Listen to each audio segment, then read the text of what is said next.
We will move to Erika. Erika Haug is from North Carolina State University. She currently works as a research scholar at North Carolina State University with a focus on invasive aquatic plant management. She completed a Bachelor of Science degree in biology at McGill University in Montreal and completed her PhD in fisheries, wildlife, and conservation biology in North Carolina State University under the direction of Dr. Robert Richardson. And during her career thus far, she's worked in the public, private, nonprofit, and academic sectors of aquatic plant management. So welcome, Erika. I'll turn it over to you. Thank you, Erin. I just want to make sure you can hear me Yep, and I you can can hear see you. my slides. Yes, I can see your slides. Okay, perfect. Okay, good morning, everyone. I'm excited to be here with you virtually. I do have a little bit of a cold. It is not COVID, so don't freak out if I end up having to mute for a second to cough. But yeah, so anyways, let's get started. So today I'm going to be talking to you about some recent chemical management that we've been conducting on Lake Gaston, and we've been trying to control Lyngbia. So I just want to do a little quick spoiler alert. We haven't gotten complete control of Lyngbia yet, so sorry if that's what you were hoping to hear, but we do want to share some of our successes and what we've been doing and how things have been going. So before I get into the presentation, I do want to make sure to mention my co-authors. Jessica Bauman is our Lake Gaston Extension Associate, and she has conducted all of the research that I'm going to be sharing today, or been instrumental in all of the research that I'm sharing today. So these are her slides. So give credit where credit is due. I also want to mention Emily Volgamore, a previous graduate student of ours, and then a man who needs no introduction, Rob Richardson, our lab's fearless leader. So it has, let me just see if, oh, and now my advancing is not working. Fun. Okay, there we go. So it's been a while since we've shown some information about Lake Gaston, so I just wanted to give you a little bit of background about where this lake is located. It is on the border of North Carolina and Virginia.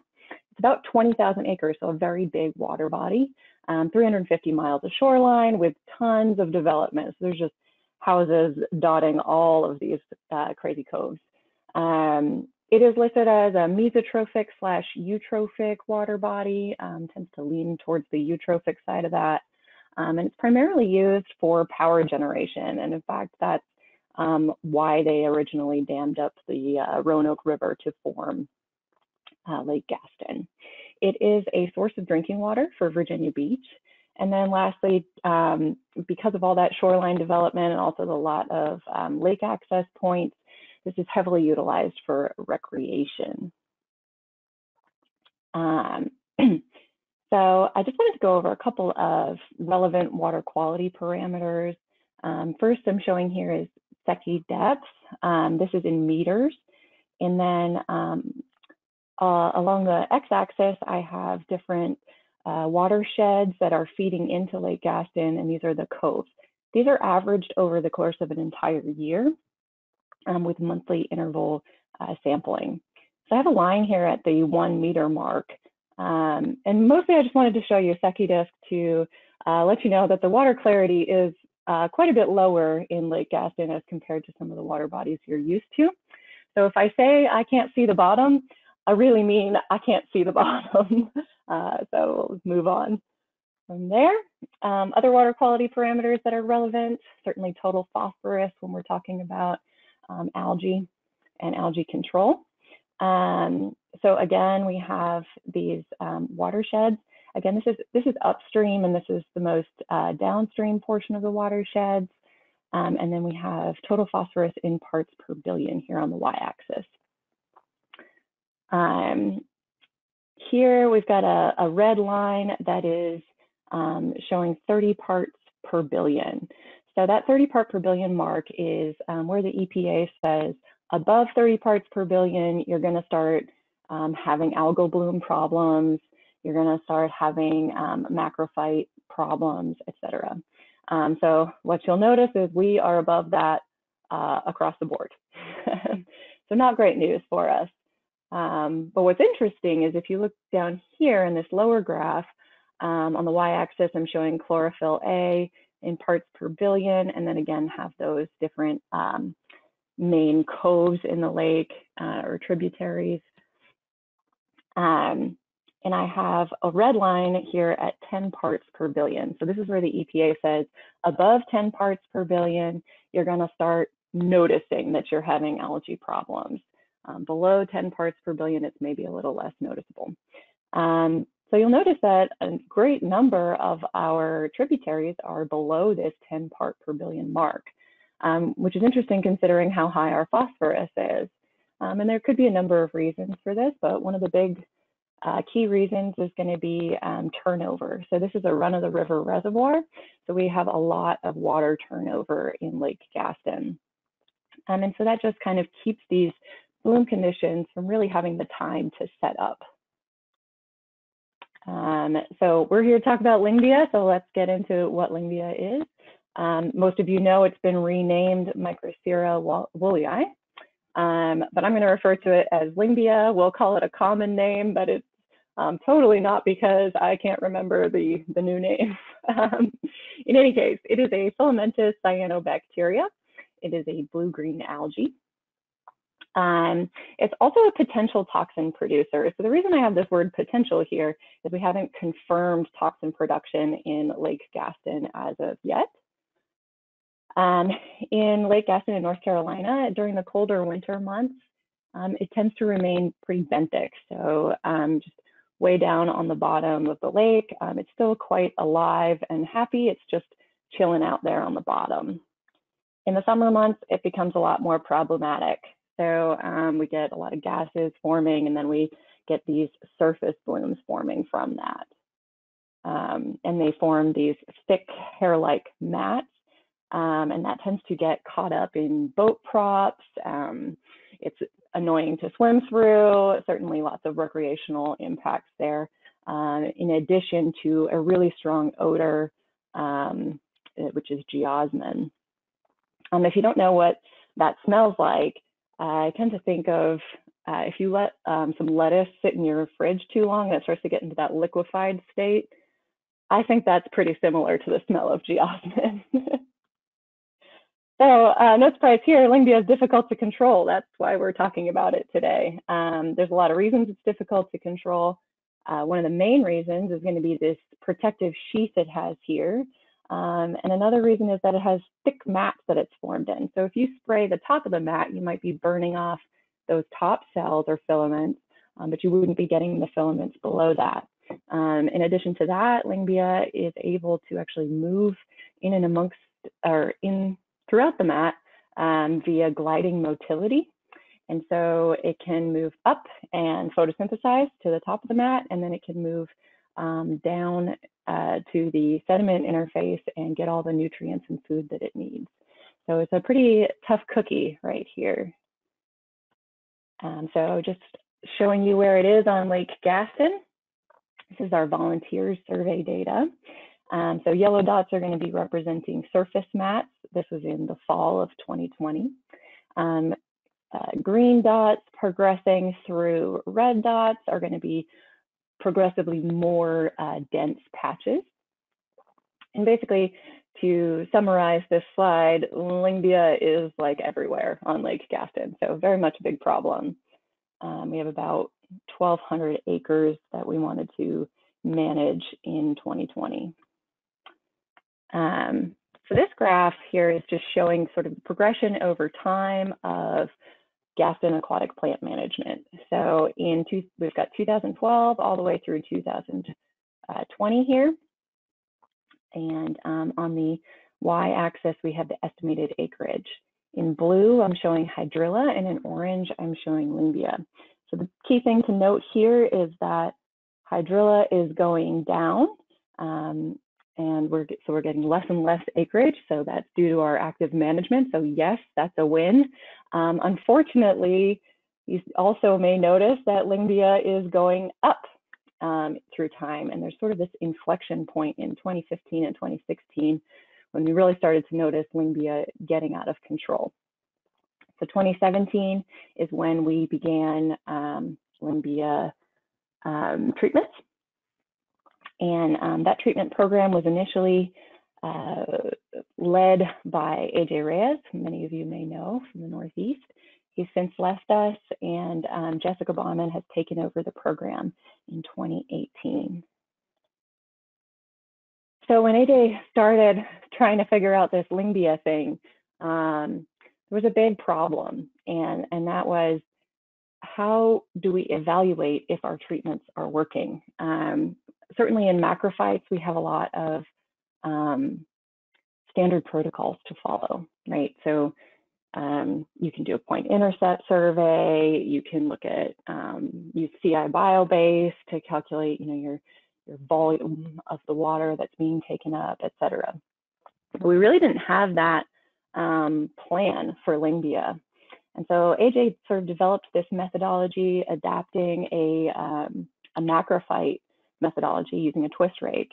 And this was to get a standard unit of area and the biomass within that standard unit of area. So what you do is you take this double-headed rake that's on a long pole, you sink it down to the bottom, you twist it 360 degrees, you put it up on this sieve here, you wash out all of the associated sediment, you hand pick out all of the leaves, and certainly there are macroinvertebrates in there as well. And then you do what we call the snowball method. You take little sections about the size of a snowball and you squish as much of the water out as you can. You throw it in this scale and get a fresh weight. So certainly there are some drawbacks to this methodology, but it was a great starting point, and it really gave us a sense of what's going on beneath the water surface. Remember, we can't see, so it's really helpful. So some of the problems with it are Limbia mats are really patchy. And so you know what that means, right? So with this particular methodology, because it's so labor intensive, we were only able to complete 5 points per treatment site, which doesn't necessarily totally show us the whole picture. So what did we do? We invested in some scientific grade sonar. So as I mentioned, we couldn't really pick up the Limbia using a Lowrance unit and CI biobase. But that's a great methodology for macrophytes, but it wasn't really working for Limbia. So we invested in this scientific grade sonar that can pick up the Limbia patches. It's called Biosonics. So we're able to map the entire mat of Limbia, and also because it's a sonar system, it's giving us hundreds and hundreds of data points for each treatment area versus the 5 data points. And I just want to show you what that looks like. So on the left-hand side here, we have biomass as interpolated from our 5 biomass sites, which are shown in these black dots here. And then on the right-hand side, I have our map interpolated based on our 321 to 460 data points per treatment area based on Biosonics. So what you'll see is we're still picking up these patches of Limbia, but we're actually getting a lot more definition and a lot more precision with this Biosonics. So another potential problem with biomass is that we could be evaluating empty sheaths. So that could be, so we're taking all this biomass and we're just saying, okay, there's all this plant life here, but really it's just a bunch of empty sheaths. There's no live cells there, right? So we're thinking we can kind of get around this, so the biomass might work still, for example, or because of the fact that dead cells don't reproduce. So over time, we should be seeing an increase in the biomass in areas where the cells are reproducing versus areas where they are not. But we're trying to get at this a little bit more in depth, and we're looking at viability.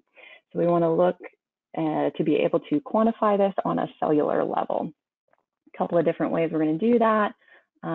We're looking at epifluorescence, And then we're also just looking at basic light microscopy and assessing, are these just empty sheaths or are there actual live cells within those sheaths?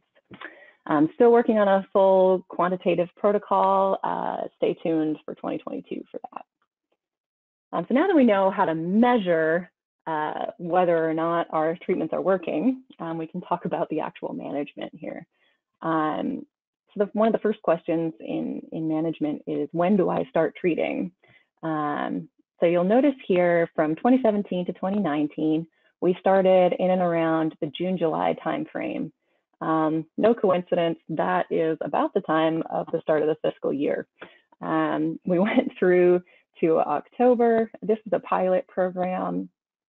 And then when that pilot program ended, we were actually able to sort of push back that initial start date to about April timeframe in 2020 and in 2021. So the idea here was that sort of that age-old macrophyte idea where you want to hit it hard and hit it early. So we were hoping this would provide better control. So the next question is, what do you treat with? From 2017 to 2019, as I mentioned, we were working on a preliminary program. And in this preliminary program, we were doing 3 different combinations. So we were looking at Captain XTR and Diquat, algamycin and AMP, and hydrosol and green clean. As we moved on in 2020, we did Captain XTR and Diquat, algamycin and AMP, and Cutrine Ultra and AMP. And then in 2021, we did Captain XTR and AMP, Cutrine Ultra, and AMP. So now I'm going to start getting into some of the results of these treatments. So as I mentioned again, 27 to 2019 is a pilot program, so this is going to stay consistent for all 3 years. We had 3 different sites. So we got hydrosol and green clean shown in orange here. Got Captain XTR and Diquat shown in green. And then lastly, algamycin and AMP shown in blue. We also have some untreated control sites for comparison. In 2020, we started to kind of switch things up a bit because the pilot program had ended. We did decide to stick with Captain XTR and Diquat in these green spots here, and algamycin and AMP in these blue treatment areas here.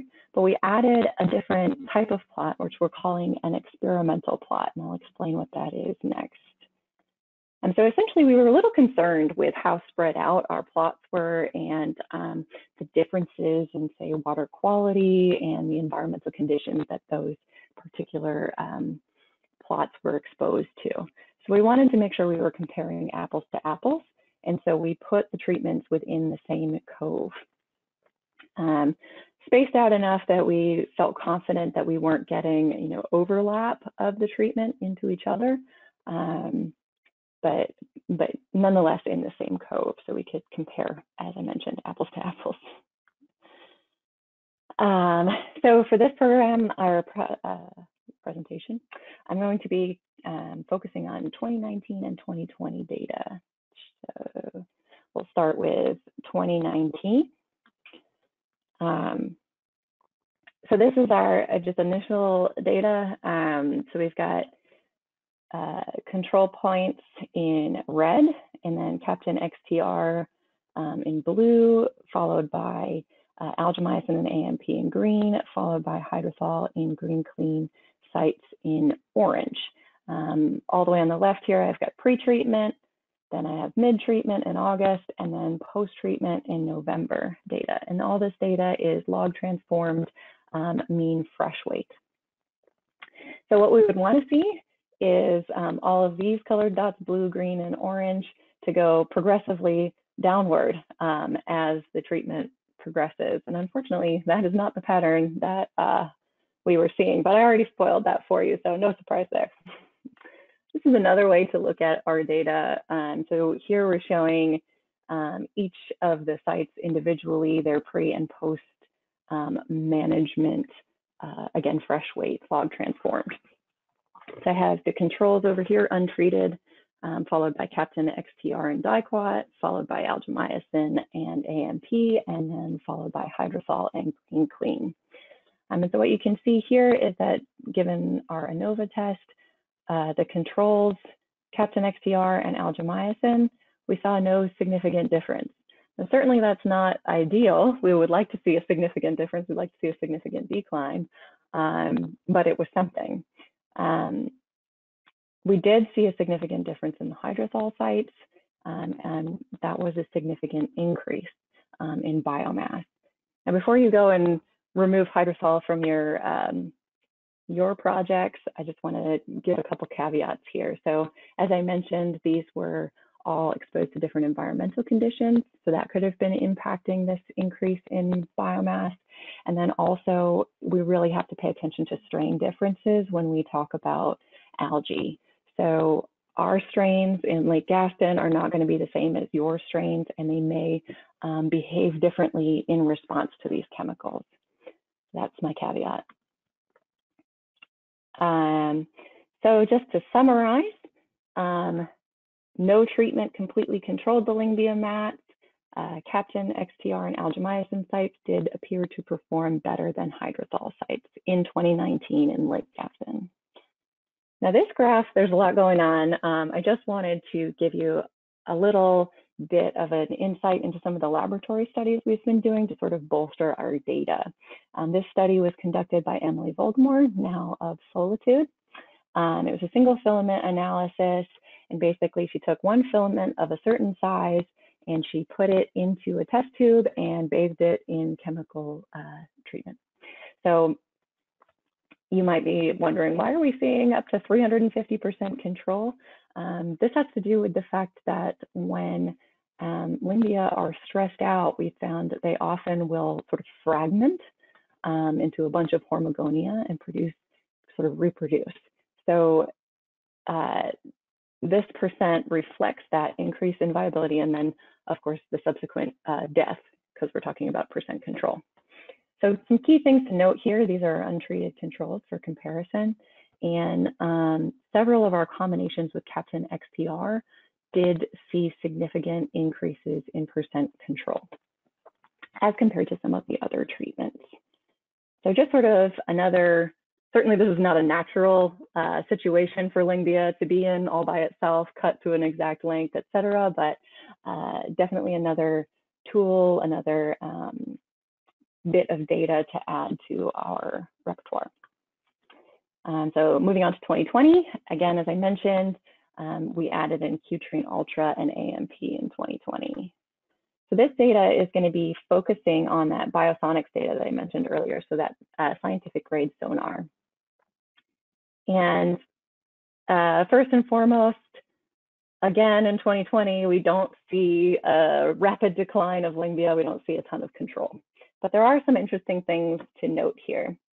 So I'm showing the control plots at the top, the average of the XTR plots in the middle, and then the average of the Q-Trine Ultra plots at the bottom. And then, of course, on the x-axis, we have time. So we do see this interesting decline from July through October, and then an uptick in November, and then a complete sort of crash in December. So it goes below detectable levels. There is actually a bar here, but you can't see it because it's not observable. So we see that in the control plots as well. So that's just kind of an interesting tidbit to notice. And another thing to note here is that for Captain XTR and for Q-Trine Ultra, we see either that the mat heights pre-treatment and post-treatment either remain the same or decline. Oh, I should mention, silly me, this gray box is the treatment area, treatment zone. So these treatments were applied on a monthly basis from April through September. So this wasn't great news. We were starting to feel like, okay, we're putting all these chemicals out and things aren't really going the way we want them to go. And so sort of as a Hail Mary, Jessica Baumann went out to collect some cells, and let's just look at them under the scope and see what's going on. And thankfully, now this is just qualitative at this point, but we started to see some light at the end of the tunnel. So this is in our control site. You can see that all of these sheets are filled with happy, healthy green Limbia cells. And then in our treated sites, you can see that we've got a lot of empty sheets everywhere. So while this is not quantitative, just qualitative, the pattern we're seeing is that there's a lot more death in the treated sites, so we're not totally wasting our money and we can keep going with this program. Just to look at algamycin, because we did do that in 2020 as well. So 2 of our 5 sites did see that same decline from July through October, but 3 of the 5 sites, we don't see that pattern. And then another key thing to note here is that when we look pre-treatment to post-treatment, remember that gray window is the treatment, we actually see an increase in the mat height for the algamycin treatments, and that is across the board. And so that's kind of the reason that we ended up dropping that from our program for 2021. Again, keep in mind, this is just for our Lingbia. Your strains may behave very differently. So as I mentioned, for 2021, we did Qtrain Ultra and AMP and Captain XTR and AMP. We also had a different applicator company, and I just wanted to show you this real quickly.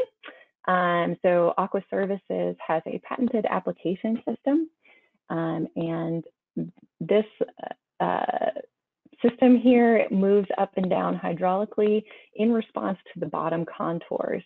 So these are solid bars, and they can move up and down as they have little bumps in the road in the lake bottom, and it just allows us to have the treatment directly on top of the mat without actually dragging through the mat itself.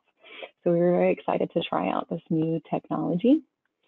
I don't have any official results for you yet. We haven't analyzed all the biosonics and viability results, but sort of observationally, we did see that benthic mats were still present, which we weren't completely surprised because our past data has shown that chemical treatment isn't completely decimating these benthic mats, but we did see a decrease in surface mats overall. This is just a sort of anecdotal photo evidence of that decrease in surface mats. This is the same dock in 2018. You can see lots of surface mats, and then this is the dock in 2021, and look, there's no surface mats. So we're still working on Lake Gaston. Certainly we want to get better control, so we're going to keep on going. Some of the things that are coming up and we should be having results on soon are a rhodamine dye copper study. And so we were looking at dissipation of copper through the water column. And so we're trying to see what is the overall exposure of the Lingbia to copper. And we did both rhodamine dye tracing as well as water samples, which were analyzed for copper content. And then lastly, we are starting to look at toxin production. We're using SPAT technology in collaboration with Old Dominion University. So they're going to be running these SPATs for us. We want to initially determine if Lingbia is releasing toxins, and then our secondary goal will later be to find out when is it reducing or releasing toxins, and why, maybe what might be some of those triggers. That would be our ultimate goal. So I just want to, oh yeah, sorry, I got distracted. So we're looking at the big four: anatoxin A, cylindrospermopsin, microcystin, and saxitoxin. And with that, I think I'm running out of time, or actually over time. If you have any questions, you can certainly email myself at ejhaug@ncsu.edu, or you can email Jessica Bauman at jessica_bauman@ncsu.edu.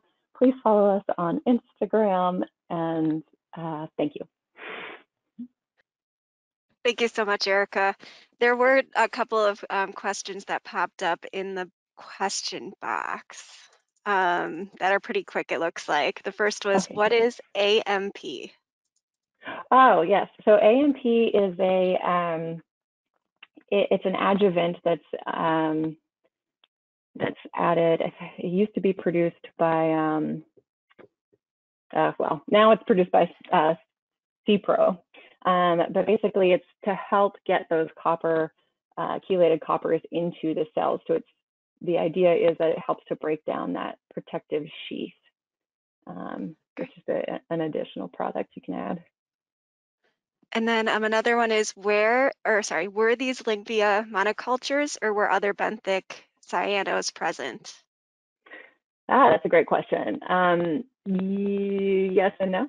So they were not monocultures. There's nothing in a vacuum. There's a lot of other uh, algal species present. Lingvia was just the dominant species in these cultures.